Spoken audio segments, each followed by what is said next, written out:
everyone, it is Kate here for a Friday Reads / currently reading, because none of these, bar two, may I finish this weekend. I don't think it's going to happen, but I just wanted to show you all what I will be reading, and I have really enjoyed getting everyone's comments on my summer TBR and just everybody kind of cheering me on that I'll be able to read that much. We'll see how it goes. The first that I do every single morning, as soon as I wake up, I grab my e-reader and I read a chapter of Nicholas Nickleby. And so if I keep doing that, then I will finish definitely by the end of July. Just one chapter a day I find is just really nice. It's a nice way to savor Dickens, because sometimes I feel like I rush more than I'd like.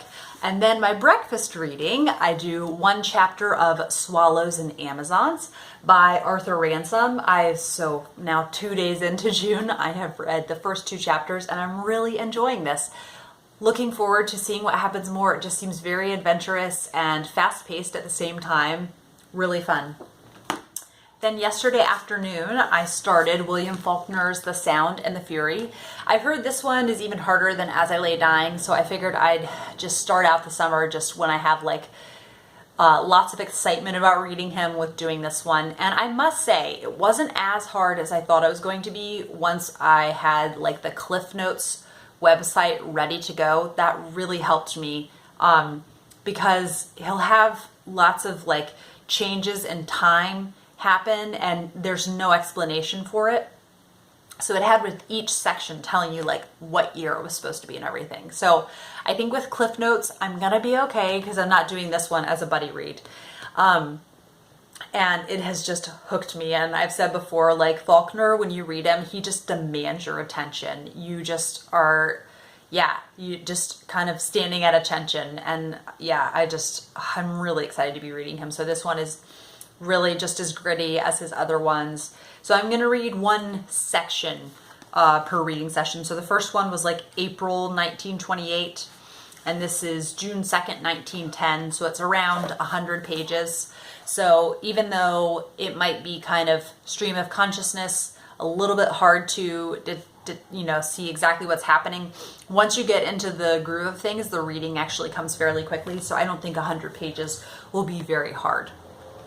Then one that I keep on putting up on Friday Reads, so here it is again, but I've actually started it this time, is the first in the Enola Holmes series, The Case of the Missing Marquess, and it starts out where it's her birthday and her mother has gone missing. I just read a chapter and it was a real delight to read. So this is my only non-summer TBR one. And then when I finish that, the other non-summer TBR reading that I'll be doing is finally with my friend Becky. We'll be reading The Gabriel Hounds by Mary Stewart.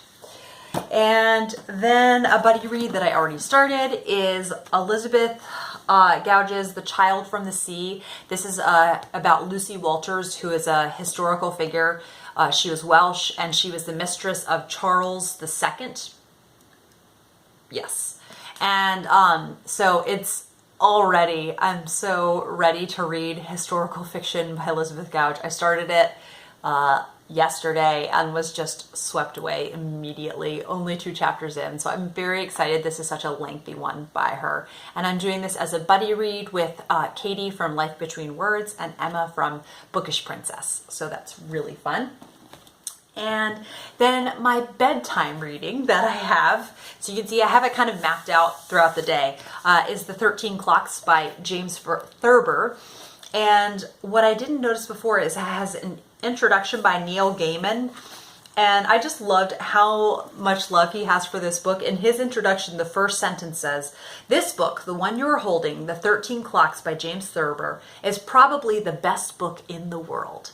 So I only read a couple pages of this at bedtime, but a couple pages is going to add up quickly for something this brief.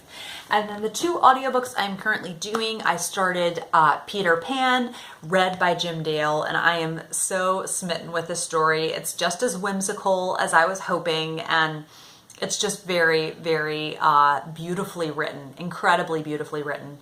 And then I only have an hour left of The Long Way Home, the next installment in the Armand Gamache series by Louise Penny. After that, I'll just be dedicating time to Peter Pan, and then I have a couple other children's audiobooks checked out that were on my summer TBR. So that's everything I'm currently reading. Please let me know your reading plans for this weekend. I hope your summer is starting out wonderfully, and I will see you guys for another video soon. Bye.